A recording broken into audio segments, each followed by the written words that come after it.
എല്ലാ കർത്താവിന്റെ ദാസന്മാർക്കും ബഹുമാനരായ എല്ലാ ദൈവജനത്തിനുമായിട്ട് ദൈവത്തെ നന്ദിയോടെ സ്തുതിക്കുന്നു. കർത്താവിന്റെ സന്നിധിയിൽ ഒരിക്കൽ കൂടെ ഇപ്രകാരം ആയിരിക്കുവാൻ ദൈവം ഇടയാക്കുന്ന നല്ല അവസരത്തിനായിട്ട് ഞാൻ ദൈവത്തെ നന്ദിയോടെ സ്തുതിക്കുന്നു.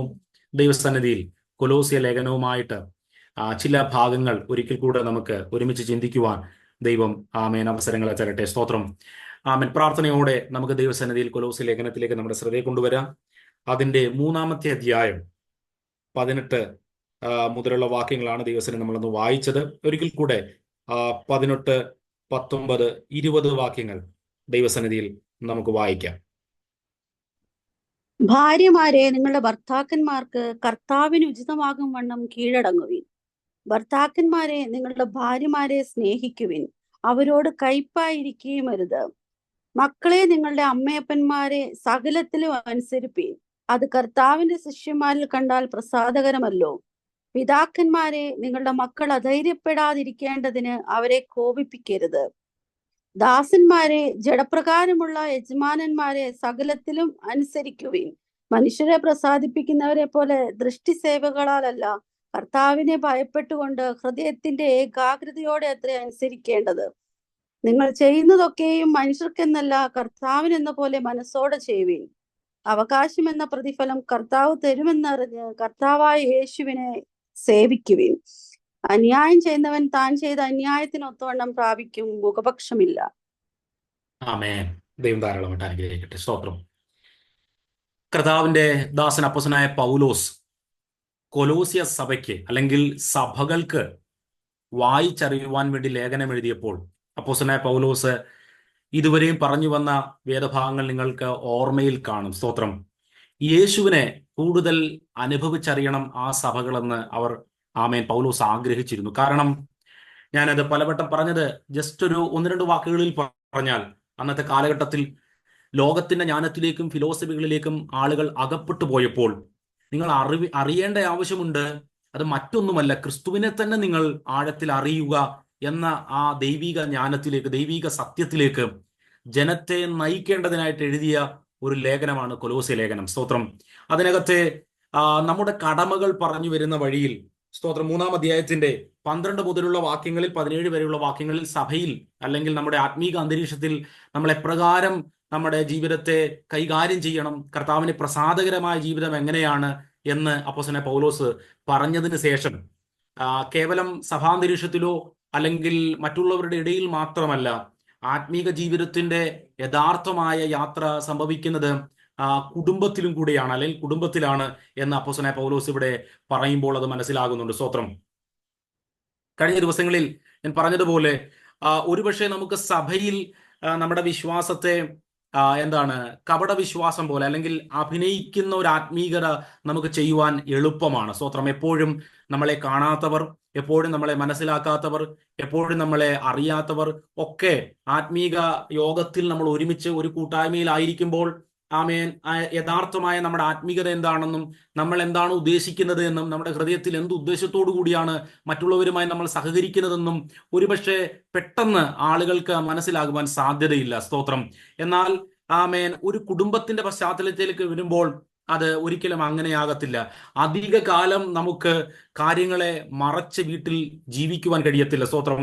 നമ്മുടെയൊക്കെ ജീവിതത്തിന്റെ എല്ലാ ഭാഗങ്ങളും, കുറവുകളും വിജയങ്ങളും പരാജയങ്ങളും ഒക്കെ പെട്ടെന്ന് കുടുംബത്തിലുള്ള കുഞ്ഞുങ്ങൾക്കായാലും ഭാര്യ ഭർത്താക്കന്മാർ തമ്മിലായിരുന്നാലും മക്കളായിരുന്നാലും ഒക്കെ ഒരുമിച്ച് താമസിക്കുമ്പോൾ തീർച്ചയായും മനസ്സിലാക്കാൻ കഴിയും.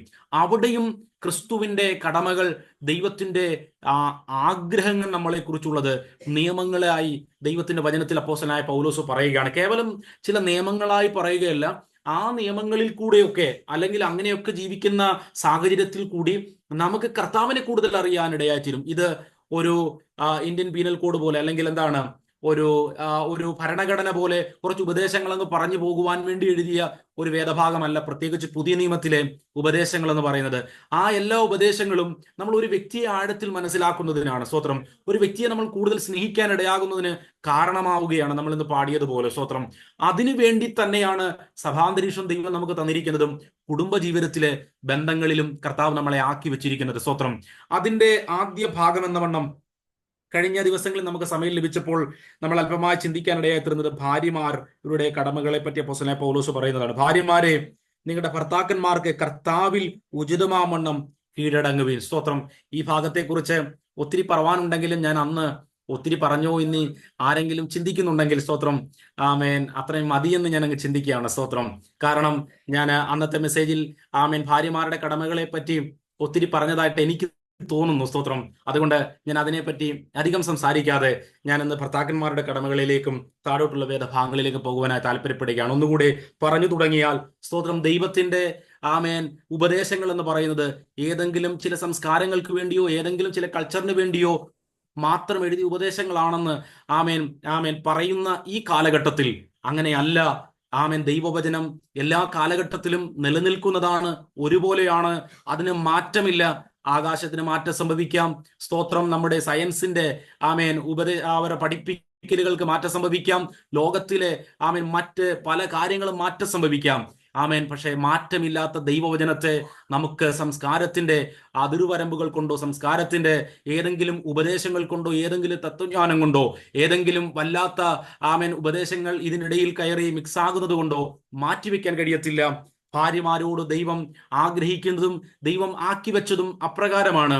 അവർ കീഴടങ്ങിയിരിക്കുക എന്നത് ദൈവവചനത്തിന്റെ മാറ്റമില്ലാത്ത സത്യം തന്നെയാണ്. അത് നമുക്ക് ഇന്ന് രാത്രികാലം ഈ ഉപദേശം കേട്ടുകൊണ്ടിരിക്കുമ്പോഴും കഴിയുന്നില്ല എങ്കിൽ ആമേൻ, അത് ഒരു വാസ്തവമായ സമ്മതമാണ്. അത് കുഴപ്പമില്ല. കർത്താവ് നിങ്ങളെ സഹായിക്കും. ദൈവസന്നിധിയിൽ സമർപ്പിച്ച് ആഗ്രഹിച്ചാട്ടെ, പ്രാർത്ഥിച്ചാട്ടെ, കർത്താവ് നിങ്ങളെ അതിലേക്ക് നയിക്കും. എന്നാൽ ഞാൻ അന്ന് നിങ്ങളോട് പറഞ്ഞതുപോലെ എന്നെ കൊണ്ട് ഇതൊന്നും പറ്റത്തില്ല, മറ്റെന്തെങ്കിലും ദൈവദാസന് സംസാരിക്കാനില്ലേ എന്ന് നിങ്ങളോട് പറയാനുണ്ടെങ്കിൽ മറ്റൊന്നും ഇന്നത്തെ രാത്രിയിൽ ദൈവത്തിന്റെ ആത്മാവിന് നമ്മളോട് സംസാരിക്കാനില്ല. സ്തോത്രം. കർത്താവിന് നമ്മളെക്കുറിച്ചുള്ള ആഗ്രഹം എന്ന് പറയുന്നത്, ഞാൻ സഭാന്തരീക്ഷത്തിൽ വളരെ അനുഗ്രഹിക്കപ്പെട്ടവനാണ് ദൈവദാസനെ എന്ന് പറയുന്നതിനേക്കാൾ ഞാൻ മറ്റുള്ളവരുടെ ഇടയിൽ വളരെ മാന്യതയുള്ളവരാണ്, പാസ്റ്റർക്ക് എന്നെ അറിയത്തില്ല, പാസ്റ്റർക്ക് എന്നെ പരിചയമില്ലെന്ന് തോന്നുന്നു എന്നൊരു പക്ഷേ നമ്മൾക്കൊരു ദൈവദാസനോട് പറയാൻ കഴിയും. പക്ഷേ ഞാൻ ഇന്ന് പറഞ്ഞതുപോലെ നമ്മുടെ കുടുംബത്തിൽ ഭർത്താവ് നമ്മളെക്കുറിച്ച് എന്ത് പറയുന്നു ആമേൻ എന്ന് ഈ വചനത്തിന്റെ അടിസ്ഥാനത്തിൽ ചിന്തിക്കുവാൻ ദൈവം നമുക്ക് ശക്തമായി സംസാരിക്കട്ടെ. സ്തോത്രം. ആമേൻ. അത് ഞാൻ വിട്ടിട്ട് കർത്താവിന് ഉചിതമാവണ്ണം എന്ന വാക്ക് ഞാൻ അന്ന് നിങ്ങളോട് പറഞ്ഞ് സൂചിപ്പിച്ചിരുന്നു. കർത്താവിനേക്കാൾ ഉപരിയായി അതിലേക്ക് നമ്മൾ പോകേണ്ടതായ ആവശ്യമില്ല. സ്തോത്രം. അതിന്റെ അർത്ഥം എന്ന് പറയുന്നത്, കർത്താവിനെയാണ് നമ്മൾ എല്ലാത്തിനും ഉപരിയായി സ്നേഹിക്കുന്നതെങ്കിൽ ഭാര്യയുടെ കടമ തീർച്ചയായും ചെയ്തിരിക്കും. സ്തോത്രം. നമ്മൾ കർത്താവിനെയാണ് കൂടുതൽ ബഹുമാനിക്കുന്നതെങ്കിൽ ഭർത്താവിന്റെ കടമയ്ക്കായിട്ട് ആഗ്രഹം തീർച്ചയായിട്ടും തോന്നി തുടങ്ങിയിരിക്കും. നമ്മൾ യഥാർത്ഥമായി ക്രിസ്തുവിന്റെ വഴികളിലാണ് സഞ്ചരിക്കുന്നതെങ്കിൽ ഇതിലേക്കൊക്കെയാണ് ദൈവം നമ്മളെ നയിക്കുന്നത്, മറ്റൊന്നിലേക്കുമല്ല. ഇരിക്കുമ്പോൾ ഉണ്ടാകുന്ന ഒരു വിറയലോ ഒരു പ്രത്യേക ഒരു മാനസിക സന്തോഷമോ അല്ലെങ്കിൽ പെട്ടെന്നുണ്ടായ ഒരു സന്തോഷത്തിൽ ഒന്ന് ചാടി ആരാധിക്കുകയോ ചെയ്യുന്നത് തെറ്റാണെന്നൊന്നും ഞാൻ ഒരിക്കലും പറയുന്നില്ല. പക്ഷെ അത് ചെയ്യുന്നത് കൊണ്ട് ഇതിലേക്ക് നയിക്കപ്പെടാതിരിക്കുന്നെങ്കിൽ അതൊരു നല്ല ലക്ഷണമല്ല എന്ന് തന്നെ ഞാൻ നിങ്ങളോട് പറയട്ടെ. സ്തോത്രം. നമ്മൾ സഭാന്തരീക്ഷത്തിൽ ദൈവദാസനുമായി നല്ല ബന്ധത്തിലായിരിക്കുന്നുണ്ട്. നമ്മൾ സഭാന്തരീക്ഷത്തിൽ സ്തോത്രം മറ്റുള്ള വിശ്വാസികളുമായി വളരെ നന്നായിട്ട് ബഹുമാനത്തോടെ സംസാരിക്കാനും ഒക്കെ നമുക്ക് നന്നായിട്ട് ഒരുപക്ഷെ അറിയുവാൻ കഴിയും, മാനേജ് ചെയ്ത് അതൊക്കെ നിൽക്കാൻ ഒരുപക്ഷെ നമുക്ക് ഒരു പരിധി വരെ കഴിയും. എന്നാൽ കുടുംബത്തിന്റെ അന്തരീക്ഷത്തിൽ നമ്മൾ കടന്നു വരുമ്പോൾ ഈ വചനങ്ങൾ അങ്ങനെ തന്നെയാണ് ദൈവം ഉദ്ദേശിച്ചിരിക്കുന്നത് എന്നുള്ള വാസ്തവമായ സത്യം മനസ്സിലാക്കിക്കൊണ്ട് കർത്താവിന്റെ മുന്നിൽ പോകുവാൻ നമുക്കിടയാക്കട്ടെ. കാരണം അത് കർത്താവിന് പ്രസാദകരമാണ്, അത് കർത്താവിന് ഇഷ്ടമാണ്, അത് കർത്താവിന് ആഗ്രഹമുള്ളതാണ്. സ്തോത്രം. ഇതിനിടയിലെല്ലാം കർത്താവിനെ എടുത്തു വെച്ച് പറയുന്നത് അതുകൊണ്ടാണ് 17-ാമത്തെ വാക്യത്തിലും അപ്പോസ്തലനായ പൗലോസ് ഇങ്ങനെ പറയുന്നത്, വാക്കിനാലോ ക്രിയയാലോ എന്ത് ചെയ്താലും സകലവും കർത്താവായ യേശുവിന്റെ നാമത്തിൽ ചെയ്തും അവൻ മുഖാന്തരം പിതാവായ ദൈവത്തിന് സ്തോത്രം പറഞ്ഞും കൊണ്ടിരിപ്പീൻ എന്ന് പറഞ്ഞാൽ യേശുവിന്റെ നാമത്തിലാണ് എല്ലാം നമ്മൾ ചെയ്യുന്നത്. കർത്താവിന്റെ ആമേൻ കൽപ്പനയായതുകൊണ്ടും കർത്താവിന് പ്രസാദകരമായതുകൊണ്ടുമാണ് നമ്മൾ ഇത് ചെയ്യുന്നത് എന്ന് മനസ്സിലാക്കി നമ്മൾ ആർക്ക് ചെയ്യുന്നു എന്നുള്ളതിന്റെ ആത്മീക അർത്ഥം മനസ്സിലാക്കിക്കൊണ്ട് ജീവിക്കുവാൻ ദൈവം നമ്മളെ സഹായിക്കട്ടെ. സ്തോത്രം. ആർക്കെങ്കിലും അതിന് കഴിയുന്നില്ലെങ്കിൽ ദൈവസന്നിധിയിൽ വാസ്തവമായി അത് സമ്മതിച്ചുകൊണ്ട് സത്യത്തിൽ ഞാൻ എൻ്റെ ഭർത്താവിന് കീഴടങ്ങേണ്ടതാണ്, പക്ഷെ എൻ്റെ വിദ്യാഭ്യാസം കൊണ്ടും ദൈവം എന്നെ കടത്തിവിട്ട നല്ല ജോലി കൊണ്ടും എൻ്റെ സാലറി കൊണ്ടും എനിക്കത് കഴിയുന്നില്ലപ്പാ എന്ന് ദൈവസന്നിധിയിൽ സമർപ്പിച്ചുകൊണ്ട് പൂർണ്ണമായ സമ്മതത്തോടെ കർത്താവിന്റെ സന്നിധിയിലായിരുന്നാൽ കർത്താവിന് നിങ്ങളെ അതിൽ സഹായിക്കുവാൻ തീർച്ചയായും കഴിയും. സ്തോത്രം. ആമേൻ. അടുത്ത ഭാഗത്തിലേക്ക് നമ്മുടെ ചിന്തയെ കൊണ്ടുവരാം. സ്തോത്രം. ഞാൻ അന്ന് നിങ്ങളോട് തുടങ്ങി വെച്ചിരുന്നു, ഭർത്താക്കന്മാരെ നിങ്ങളുടെ ഭാര്യമാരെ സ്നേഹിപ്പിൻ, അവരോട് കയ്പായി ഇരിക്കരുത്. സ്തോത്രം. ആമേൻ. ഈ ഭാഗത്തെ ഞാൻ നിങ്ങളോട് സംസാരിക്കുമ്പോൾ ഞാൻ അന്ന് നിങ്ങളോട് പറഞ്ഞു നിർത്തിയതുപോലെ ഇതിലെല്ലാം പെർഫെക്റ്റ് ആണ് എന്ന് ഞാൻ പറഞ്ഞാൽ എൻ്റെ ഈ വോയിസ് പുറത്തുനിന്ന് എൻ്റെ വൈഫ് കേൾക്കുന്നുണ്ട്. സ്തോത്രം. ആമേൻ, ആമേൻ. ഒരുപക്ഷെ പ്രസംഗം കഴിയുമ്പോൾ പറയുവാൻ സാധ്യതയുണ്ട്, അന്ന് പ്രസംഗിച്ചതല്ലേ എന്ന് പറയാൻ സാധ്യതയുണ്ട്. അതുകൊണ്ട് ഞാനും ഈ വഴിയിൽ ഓടുവാൻ ആഗ്രഹിച്ചുകൊണ്ട് ദൈവസന്നിധിയിൽ ഓടുന്ന ഒരു വ്യക്തിയാണെന്ന് മാത്രമേ ചിന്തിക്കാവുള്ളൂ. സ്തോത്രം. തെറ്റിദ്ധരിക്കരുത്. ഞാൻ സഭയെ ആമേൻ യേശു സ്നേഹിച്ചതുപോലെ സ്നേഹിച്ചുകൊണ്ട് ആമേൻ എല്ലാവരുടെ മുന്നിലും മാതൃകയോടെ ജീവിക്കുന്നു എന്നുള്ളതിനേക്കാൾ ഉപരിയായി ഞാനും ഇങ്ങനെ ആകുവാൻ ആഗ്രഹിക്കുന്നു. ദൈവശക്തമായി എന്നോടും ഈ വചനങ്ങൾ ഇടപെട്ടുകൊണ്ടിരിക്കുന്നു എന്നുള്ള സത്യം ആമേൻ സമ്മതിച്ചുകൊണ്ട് തന്നെ ഈ വചനത്തിലേക്ക് കടക്കട്ടെ. സ്തോത്രം. ആമേൻ. അങ്ങനെ പറയുന്നതിൽ പ്രസംഗ ശാസ്ത്രപ്രകാരം തെറ്റാണെങ്കിലും ഞാൻ ദൈവസന്നിധിയിൽ അപ്രകാരം സമ്മതിക്കുന്നു, എൻ്റെ മാതാപിതാക്കളെ പോലെ സ്നേഹിക്കുന്ന ആമേൻ ദൈവമക്കളായതുകൊണ്ട്. സ്തോത്രം. ആമേൻ. ദൈവസന്നിധിയിൽ ഇങ്ങനെയാണ് കാണാൻ കഴിയുന്നത്. ആമേൻ. ഭർത്താക്കന്മാരെ നിങ്ങളുടെ ഭാര്യമാരെ സ്നേഹിപ്പീൻ. സ്തോത്രം. നിങ്ങളുടെ ഭാര്യമാരെ സ്നേഹിപ്പീൻ, അവരോട് കയ്പായും ഇരിക്കരുത്. സ്തോത്രം.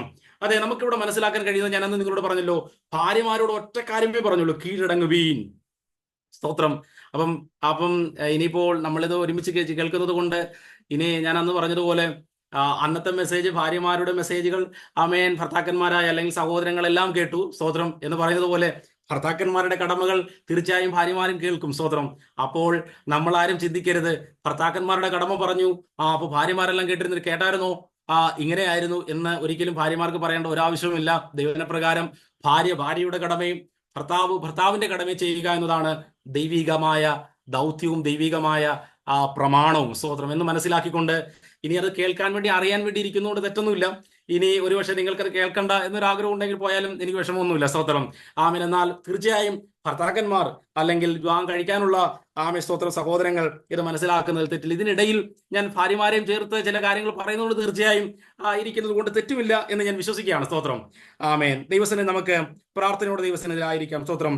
ഭർത്താക്കന്മാരെ നിങ്ങളുടെ ഭാര്യമാരെ സ്നേഹിപ്പിൻ. ഇവിടെ രണ്ട് വശം പറയുകയാണ്. ഒന്ന് പോസിറ്റീവായ വശം, മറ്റൊന്ന് നെഗറ്റീവായ വശം. ഒന്ന് ചെയ്യേണ്ട കാര്യം, ഒന്ന് ചെയ്യരുതാത്ത കാര്യം ആമേൻ കർത്താവിന്റെ സന്നിധിയിൽ ഇവിടെ ആമേൻ വ്യക്തമായിട്ട് പറയുകയാണ്. സ്തോത്രം. അപ്പോസ്തലനായ പൗലോസിന്റെ രീതി ആദ്യം പോസിറ്റീവായ കാര്യം പറയുകയാണ്. നിങ്ങൾ എന്ത് ചെയ്യണം? നിങ്ങളുടെ ഭർത്താവിനെ എന്ത് ചെയ്യണം? ഭാര്യ എന്ത് ചെയ്യണം? സ്തോത്രം. സ്നേഹിക്കണം. അപ്പം നമ്മൾ ആദ്യത്തെ ഉപദേശമൊക്കെ കേട്ട് കഴിഞ്ഞാൽ നമുക്ക് തോന്നിക്കാണും, ഓക്കെ, എനിക്ക് മനസ്സിലായി പാസ്റ്റർ പറഞ്ഞത് എനിക്ക് കറക്റ്റ് മനസ്സിലായി. ഒരു ഭർത്താവ് എന്ന നിലയിൽ ഞാൻ ലീഡറാണ്, ഞാൻ നയിക്കേണ്ട വ്യക്തിയാണ്. അപ്പോൾ ഞാൻ പറയുന്നതനുസരിച്ച് എൻ്റെ ഭാര്യ പോകട്ടെ. അങ്ങനെയല്ല ഭർത്താവിനോട് പറയുന്നത്. സ്തോത്രം. ഭർത്താവിനോട് പറയുകയാണ്, നിങ്ങൾ അതൊന്നുമല്ല നോക്കേണ്ടത്, നിങ്ങൾ ഭാര്യയെ സ്നേഹിക്കുന്നുണ്ടോ? സ്തോത്രം. നിങ്ങൾ ഭാര്യയെ സ്നേഹിക്കണം. അത് ഭാര്യയോട് പറഞ്ഞ കാര്യമാണ്, നിങ്ങൾ നോക്കേണ്ട ആവശ്യമില്ല. ഭർത്താവായ നിങ്ങളോട് ദൈവം പറയുന്നത്, അല്ലെങ്കിൽ നമ്മളോട് ദൈവം പറയുന്നത്, നിങ്ങൾ ഭാര്യയെ സ്നേഹിക്കുക എന്നതാണ്. സ്തോത്രം. ഞാനിവിടെ ഇത് പറഞ്ഞു തുടങ്ങുമ്പോൾ എൻ്റെ അറിവ് വളരെ പരിമിതമാണെങ്കിൽ ഒന്ന് രണ്ട് കാര്യങ്ങൾ ഒന്ന് പറഞ്ഞിട്ട് ഞാൻ ആ ചിന്തയിലേക്ക് പോകുവാൻ താല്പര്യപ്പെടുകയാണ്. സ്തോത്രം. നമ്മൾ ഒരു സഹോദരനെയും അല്ലെങ്കിൽ ഒരു ആണിനെയും പെണ്ണിനെയും നന്നായി പഠിക്കുമ്പോൾ, അല്ലെങ്കിൽ ഒരു സഹോദരനെയും സഹോദരിയെയും പുരുഷനെയും സ്ത്രീയെ നമ്മൾ പഠിക്കുമ്പോൾ സത്യത്തിൽ എന്നേക്കാൾ വിദ്യാഭ്യാസമുള്ള, എന്നേക്കാൾ അറിവുള്ള ഒരു സമൂഹത്തിലാണ് ഞാൻ പറഞ്ഞുകൊണ്ടിരിക്കുന്നത് എന്ന് എനിക്ക് നന്നായിട്ട് അറിയാമെങ്കിലും ഒന്ന് രണ്ട് കാര്യം ഞാനൊന്ന് പറയാതെ ഇതിലേക്ക് പോകുമ്പോൾ അത് അതിൻ്റെതായ മീനിങ്ങിൽ വരുത്തില്ല. സ്തോത്രം. നമുക്കറിയാം സ്ത്രീകളെ സംബന്ധിച്ചിടത്തോളം, പുരുഷന്മാരെ സംബന്ധിച്ചിടത്തോളം വിവിധ തരത്തിലുള്ള ഹോർമോണുകളാണ് അവരിൽ കൂടുതൽ വ്യത്യാസമായിട്ടുണ്ട് എന്ന് നമുക്ക് നന്നായിട്ട് അറിയാം. സ്തോത്രം. അതിൻ്റെ പേരുകളൊന്നും ഞാൻ പറയുന്നില്ല, കാരണം അതൊക്കെ പറഞ്ഞാൽ അതിൻ്റെ പൂർണ്ണ പറയുവാൻ എനിക്ക് കഴിവില്ല. സ്തോത്രം. അതുകൊണ്ട് ഞാൻ ഇങ്ങനെ ജസ്റ്റ് അതിൻ്റെ മുകളിൽ കൂടി ഇങ്ങനെ പറയാം. നമ്മൾ ആണുങ്ങളെ പോലെ എപ്പോഴും ഒരു കാര്യം ചിന്തിക്കുകയും അല്ലെങ്കിൽ പെട്ടെന്ന് നമുക്ക് അങ്ങനെ വിഷമമൊന്നും വരാത്തൊരവസ്ഥയിലല്ല. സ്തോത്രം. അത് ഒരുപക്ഷെ സഹോദരിമാരെ സംബന്ധിച്ചിടത്തോളം കേൾക്കുമ്പോൾ ഒരുപക്ഷെ ദുഃഖമുള്ള കാര്യം. അതുകൊണ്ടാണ് ഞാൻ മുമ്പേ അത് പറഞ്ഞത്. സ്തോത്രം. അവരുടെ ദൈവം സൃഷ്ടിച്ച ഒരു രീതി എന്ന് പറയുന്നത് അവര് എന്താണ് അവരുടെ കുഞ്ഞുങ്ങൾ ഉണ്ടാകുവാൻ, അല്ലെങ്കിൽ ആ ഒരു എന്താണ് പ്രത്യുത്പാദന ഭാഗവുമായി ബന്ധപ്പെട്ടിട്ടുള്ള അവരുടെ ജീവിത സാഹചര്യങ്ങളുമായിട്ട് അവരുടെ ലൈഫ് പോകുന്നത് കൊണ്ട് സഹോദരന്മാരായ ഓരോ വ്യക്തികളും മനസ്സിലാക്കേണ്ടത് അവരുടെ ഹോർമോണൽ ഇഷ്യൂസ് കൊണ്ട് പെട്ടെന്ന് അവർക്ക് ചില സമയങ്ങളിൽ ദുഃഖം പെട്ടെന്ന് വരാൻ സാധ്യതയുണ്ട്. സ്തോത്രം. അവർക്ക് ചില സമയങ്ങളിൽ വേദനകൾ പെട്ടെന്ന് വരാൻ സാധ്യതയുണ്ട്. നമ്മൾ ചിന്തിക്കുന്നത് പോലെ ഒരു മനോഭാവത്തിലല്ല ദൈവം അവരെ സൃഷ്ടിച്ചത്. സ്തോത്രം. അവർ നമ്മളുമായി ഏക ശരീരമാകുവാൻ ദൈവം ആക്കി വെച്ചതാണ്. അവർ നമ്മുടെ ശരീരത്തിന്റെ ഭാഗം തന്നെയാണ്. എന്നാൽ നമുക്ക് ചെയ്യുവാൻ കഴിയാത്ത അനേകമായ ദൈവിക പദ്ധതികളുടെ പൂർത്തീകരണത്തിനായി ദൈവം ഒരു സ്ത്രീയെ വെച്ചിരിക്കുന്നത് കൊണ്ട് അവർക്ക് അവരവരുടേതായ ശാരീരിക പരിമിതികൾ ചില ഭാഗങ്ങളിൽ ഉണ്ട് എന്നുള്ളത് സത്യമാണ്. മസിലുകളിലും ബ്രെയിനുകളിലും അല്ലെങ്കിൽ അവരുടെ ചിന്താഗതികളിലും ഹോർമോൺ പരമായി ഞാൻ മുമ്പേ പറഞ്ഞതുപോലുള്ള വിവിധ തരത്തിലുള്ള വിഷയങ്ങൾ അവരിലുണ്ട് എന്ന് നമ്മൾ മനസ്സിലാക്കണം. സ്വത്രം. പെട്ടെന്ന് സന്തോഷിക്കുന്നു, പെട്ടെന്ന് വിഷമിക്കുന്നു, ചില സമയങ്ങളിൽ അവർ ഡിപ്രഷനിലേക്ക് പോകുന്നു. ചില ഹോർമോൺ തകരാറുള്ള വ്യക്തികളെ സംബന്ധിച്ചിടത്തോളം അവർ ചില സമയങ്ങളിൽ വല്ലാതെ കോപിക്കുന്നു, വല്ലാതെ കരയുന്നു. ചിലപ്പോൾ ചുരുക്കം നല്ലൊരു ശതമാനം, ഒരു 20-25 അല്ലെങ്കിൽ 30% സഹോദരിമാരെ സംബന്ധിച്ചിടത്തോളം ചിലപ്പം ഇതൊന്നും കാണത്തില്ല. സ്വത്രം. എന്നാൽ ഒരു നല്ല ശതമാനം സഹോദരിമാരെ സംബന്ധിച്ചിടത്തോളം ഇങ്ങനെയുള്ള അവസ്ഥകളിൽ കൂടി കടന്നു പോകുന്നതാണ് എന്ന് വാസ്തവമായി അവർ അത് സമ്മതിച്ചില്ലെങ്കിലും നമ്മളത് സമ്മതിക്കണം. അത് നമ്മൾ അത് അംഗീകരിക്കണം. കാരണം അത് അവരുടെ കുഴപ്പമല്ല, അങ്ങനെയാണ് ദൈവം അവരെ ആക്കി വെച്ചിരിക്കുന്നത്. സ്വത്രം. അവർ നമ്മുടെ ശരീരത്തിന്റെ ഭാഗമാണ്. എന്റെ കാലിനൊരു ബുദ്ധിമുട്ടുള്ളത് കൊണ്ട് നീ എപ്പോഴും കാലിന് വേദന പറഞ്ഞാൽ എങ്ങനെയാ, ഞാൻ നോക്കത്തില്ല എന്ന് പറയാൻ കഴിയത്തില്ല. ദൈവം ഒരു ശരീരമായി നമ്മളെ ആക്കി വെച്ചത് ഇത് മനസ്സിലാക്കി കെയർ ചെയ്യാനാണ്. സ്വത്രം. അങ്ങനെയാണ് ദൈവവചനം നമ്മളോട് പറയുന്നത്.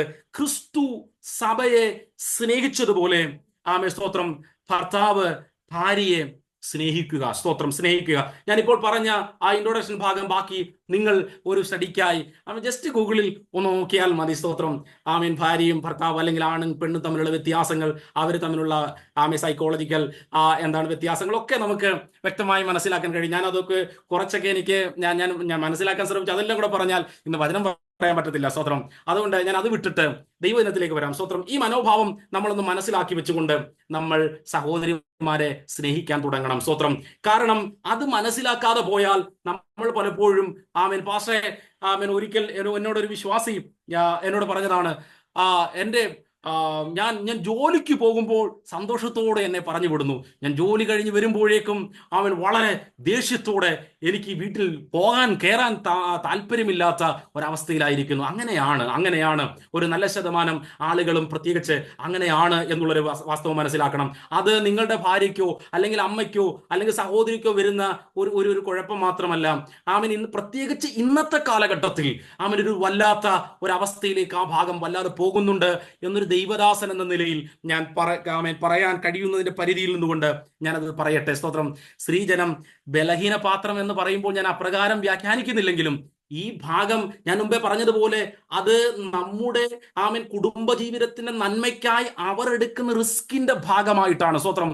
ഞാൻ പലപ്പോഴും ചിന്തിക്കാറുണ്ട്, ഒരു കുഞ്ഞിനെ 9 മാസം കൊണ്ടു നടക്കുന്നു, എഴുന്നേൽക്കുമ്പോൾ അവർ കെയർ ചെയ്യുന്നു, ഇരിക്കുമ്പോൾ കെയർ ചെയ്യുന്നു. നമ്മൾ പറഞ്ഞു പെട്ടെന്ന് നടന്നു വാ എന്നൊക്കെ പറയുന്നു. അങ്ങനൊന്നും നടന്നു വരാൻ പറ്റുന്നില്ല. സ്തോത്രം.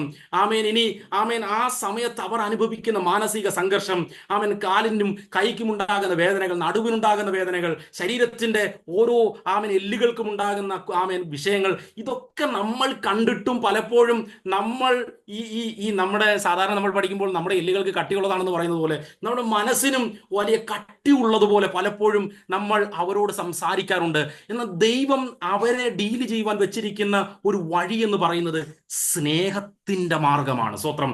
സ്നേഹത്തിന്റെ വഴികളാണ് നയിക്കേണ്ടത്. സ്നേഹത്തിന്റെ വഴികളിലാണ്. ആ സ്നേഹം മാറിപ്പോയാൽ സത്യത്തിൽ നമ്മൾ ഒരു ശരീരത്തിന്റെ ഭാഗമാണെന്നുള്ളത് മറന്നിട്ടും എന്നെ പോലെ നിനക്കെന്താ പ്രാർത്ഥിച്ചാൽ, എന്നെ പോലെ നിനക്കെന്താ വിശ്വസിച്ചാൽ, എന്നെ പോലെ നിനക്കെന്താ കൂടെ വന്നാൽ എന്ന് ചോദിക്കുകയാണെങ്കിൽ സത്യത്തിൽ നമ്മൾ നമ്മുടെ ശരീരത്തെ മനസ്സിലാക്കുന്നില്ല. എന്നതാണ് വാസ്തവമായ സത്യം. അത് നമ്മൾ അംഗീകരിക്കാൻ തയ്യാറാകണം. നമ്മളെ പോലെയാണ് അവരെങ്കിൽ നമ്മളും അവരും എന്തിനാണ് ഒരുമിച്ച് ദൈവം യോജിപ്പിച്ചത്? നമ്മൾ പൂർണ്ണരല്ലാത്തത് കൊണ്ട് അവരുമായി നമ്മൾ ചേർന്ന് പൂർണ്ണരാകൂ എന്ന് ദൈവത്തിന് അറിയാവുന്നത് കൊണ്ടുമാണ് ദൈവം അങ്ങനെ സ്ത്രീയെ സൃഷ്ടിച്ച് പുരുഷനോടും പുരുഷൻ സ്ത്രീയും ഇല്ലാതെ പൂർണ്ണരല്ലാത്തത് കൊണ്ടാണ് ദൈവത്തിന്റെ അങ്ങനെ ഒരു പദ്ധതി വന്നത് എന്ന് മനസ്സിലാക്കാൻ തയ്യാറാകണം. സ്തോത്രം. ആമേൻ. നമുക്ക് ആദ്യമായും അതിനകത്ത് മനസ്സിലാക്കേണ്ട സത്യം എന്ന് പറയുന്നത്, ക്രിസ്തു സഭയെ സ്നേഹിച്ചതുപോലെ എന്താണ് ഭർത്താവ് ഭാര്യയെ സ്നേഹിക്കട്ടെ എന്നാണ് എഫെസ്യ ലേഖനത്തിൽ അപ്പോസ്തലനായ പൗലോസ് പറയുന്നത്. ഇതേ വാക്ക് തന്നെയാണ് സ്നേഹത്തിന് വേണ്ടി, ഇതേ വാക്ക് തന്നെയാണ് അവിടെ ഉപയോഗിച്ചിരിക്കുന്നത്. സ്തോത്രം. ഞാനതൊന്ന് വേഗത്തിൽ പറയാം. സ്തോത്രം. എന്താണ് സത്യത്തിൽ അപ്പോസ്തലനായ പൗലോസ് ഈ ലേഖനങ്ങളിൽ കൂടിയും, അല്ലെങ്കിൽ ദൈവം എന്താണ് സഭയെക്കുറിച്ച് അല്ലെങ്കിൽ ഒരു ഭർത്താവിനെ കുറിച്ച് ആഗ്രഹിക്കണമെന്ന് ചോദിച്ചാൽ, യജമാനനാണോ എന്ന് ചോദിച്ചാൽ യേശു യജമാനനായിരുന്നു. എന്നാൽ ദാസന്റെ രൂപത്തിലാണ് സഭയെ ട്രീറ്റ് ചെയ്തത്. സ്തോത്രം. അത് നമ്മൾ പ്രത്യേകിച്ച് ഓർത്തോണം. സ്തോത്രം. ലീഡർ ആയിരുന്നു യേശു, തീർച്ചയായും നായകനായിരുന്നു. എന്നാൽ നായകൻ എന്ന് പറഞ്ഞിട്ട് എല്ലാവരും ഞാൻ പറയുന്ന ഓർഡറുകൾ അനുസരിച്ച ആ തരത്തിലുള്ള ലോകത്തിന്റെ ചിന്തയിലുള്ള ഒരു നായകനായിരുന്നില്ല യേശു. സേവന മനോഭാവത്തോടു കൂടി ഒരു അടിമയെ പോലെ യജമാനനാകുന്ന അവസ്ഥയായിരുന്നു കർത്താവ് കാണിച്ച ലീഡർഷിപ്പ് എന്ന് പറയുന്നത്. സ്തോത്രം. ക്രിസ്തു സഭയെ കണ്ടതുപോലെ ഭർത്താവ് ഭാര്യയെ കാണണമെങ്കിൽ അടിമ മനോഭാവത്തോടു കൂടി യേശു ശിഷ്യന്മാരുടെ കാല് കഴുകിയതുപോലെ, അവർ ചെയ്യുന്നില്ല ഒരു കാര്യം, അവർക്ക് ചെയ്യാൻ കഴിയുന്നില്ല എന്ന് മനസ്സിലാക്കിയാൽ ശിഷ്യന്മാർ ആ ഊണിൽ ആ പന്തിയിൽ ഇരുന്നു കൊണ്ട് എഴുന്നേറ്റ് വന്ന് കാൽ കഴുകുന്ന ശുശ്രൂഷ ചെയ്യുന്നില്ല, അല്ലെങ്കിൽ ചെയ്യാൻ പറ്റുന്നില്ല എന്ന് മനസ്സിലാക്കിയിട്ട് കുറ്റപ്പെടുത്തുകയായിരുന്നില്ല. താനൊരു മാതൃകയായി അവരുടെ കാല് കഴുകാൻ തയ്യാറായതുപോലെ കർത്താവ് സഭയോട് കാണിച്ചു തന്ന ഒരു മാതൃക എന്ന് പറയുന്നത് സേവന മനോഭാവത്തോടുകൂടി ഭാര്യയെ സ്നേഹിക്കുക എന്നതാണ്. സ്തോത്രം. ഒരിക്കലും ഓർഡർ ഇടുവാൻ പുതിയ നിയമസഭയിലെ ഭർത്താക്കന്മാർക്ക് ദൈവം ഒരു ഉപദേശം കൊടുക്കുന്നില്ല. സ്തോത്രം. സ്നേഹത്തിൽ മാത്രമേ നമുക്ക് കാര്യങ്ങൾ സംസാരിക്കാൻ അനുമതിയുള്ളൂ. ഞാൻ അതിലേക്ക് വരികയാണ്. സ്തോത്രം. കുറച്ചുകൂടി കാര്യങ്ങൾ അത് പറയുമ്പോൾ അത് കുറച്ചുകൂടി വ്യക്തമാക്കുവാൻ കഴിയും എന്ന് ഞാൻ വിശ്വസിക്കുകയാണ്. സ്തോത്രം. എൻ്റെ വാക്കുകൾ നിങ്ങളോളം എത്തുമെങ്കിൽ. സ്തോത്രം. ആമേൻ. അവിടെ നമുക്ക് മനസ്സിലാക്കേണ്ടത്, അത് ഞാൻ ഇനി വായിക്കേണ്ട ആവശ്യമില്ലല്ലോ. കർത്താവ് സഭയോട് കാണിച്ചത് ആമേൻ ഒരു സേവന മനോഭാവത്തിലാണ്. ഇനി മറ്റൊരു കാര്യം നമുക്ക് യോഹന്നാന്റെ സുവിശേഷം 15-ാം അധ്യായത്തിൽ തന്നെ മനസ്സിലാക്കാൻ കഴിയുന്നത്, കർത്താവ് സ്നേഹിതനായിട്ടാണ് തൻ്റെ സഭയെ കണ്ടത്, അല്ലെങ്കിൽ താൻ വിളിച്ചു വേർതിരിച്ചവരെ ഒരു സ്നേഹിതനെ പോലെ. നമുക്ക് ആ വാക്യം ഒന്ന് വായിച്ചാട്ടെ. 15-ാം അധ്യായം, യോഹന്നാന്റെ സുവിശേഷം 15-ാം അധ്യായത്തിന്റെ, ഞാനിത് കാര്യങ്ങളൊന്ന് മനസ്സിലാകാൻ വേണ്ടി ആ വാക്യങ്ങൾ എടുക്കുന്നതേ ഉള്ളൂ. നമ്മൾ ഈ വാക്യം തന്നെയാണ് ചിന്തിക്കുന്നത്. സ്തോത്രം. എങ്ങനെയാണ് സഭയെ ട്രീറ്റ് ചെയ്തത്, അല്ലെങ്കിൽ എങ്ങനെയാണ് ഒരു ഭർത്താവ് ഭാര്യയെ കാണേണ്ടത് എന്ന് ഈ വാക്യങ്ങളിൽ കൂടെയൊക്കെ നമുക്ക് മനസ്സിലാക്കേണ്ടതായിട്ടിരിക്കുന്നു. സ്തോത്രം. 15-ാം അധ്യായത്തിന്റെ 15-ാമത്തെ വാക്യത്തെ ഒന്ന് വായിച്ചാട്ടെ. സ്തോത്രം. യജമാനൻ ചെയ്യുന്നത് ദാസൻ അറിയായക കൊണ്ട് ഞാൻ നിങ്ങളെ ദാസന്മാർ എന്നിനി പറയുന്നില്ല. ഞാൻ എൻ്റെ പിതാവിനോട് കേട്ടത് എല്ലാം നിങ്ങളോട് അറിയിച്ചത് കൊണ്ട് നിങ്ങളെ സ്നേഹിതന്മാർ എന്ന് പറഞ്ഞിരിക്കുന്നു. യെസ്. ഞാൻ പിതാവിൽ നിന്ന് കേട്ടതെല്ലാം നിങ്ങളോട് അറിയിച്ചത് കൊണ്ട് നിങ്ങളെ സ്നേഹിതന്മാർ എന്ന് പറഞ്ഞിരിക്കുന്നു. അപ്പൊ കർത്താവ് പറയുന്നത് കേട്ടോ, താൻ രക്തം കൊടുത്ത് വിലയ്ക്ക് വാങ്ങാൻ വരുന്ന സഭയിലെ അംഗങ്ങളോട്, അല്ലെങ്കിൽ സഭയോട് പറയുകയാണ്, നിങ്ങൾ എന്റെ സ്നേഹിതന്മാരാണ്. എന്തുകൊണ്ടാണ്? എൻ്റെ പിതാവിൽ നിന്ന് ഞാൻ കേട്ടത് മുഴുവൻ ഞാൻ നിങ്ങളോട് പറഞ്ഞിട്ടുണ്ട് എന്ന് പറഞ്ഞാൽ, ക്രിസ്തു സഭയോട് പറയേണ്ടതെല്ലാം പറഞ്ഞിട്ടുണ്ട്.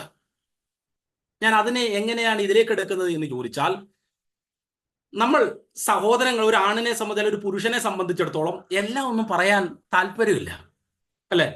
നമ്മൾ പറയെങ്കിലും കുറച്ചൊക്കെ മനസ്സിൽ വയ്ക്കും, അല്ലെങ്കിൽ അത് നമ്മൾ പ്രത്യേകിച്ചൊന്നും വിചാരിച്ചിട്ടൊന്നുമല്ല പറയാത്തത്, നമ്മൾ അതിന്റെ അതങ്ങ് വിട്ടു. സ്തോത്രം. എന്നാൽ ആ കാര്യങ്ങളും അവർക്ക് കേൾക്കാൻ ആഗ്രഹമുണ്ട്.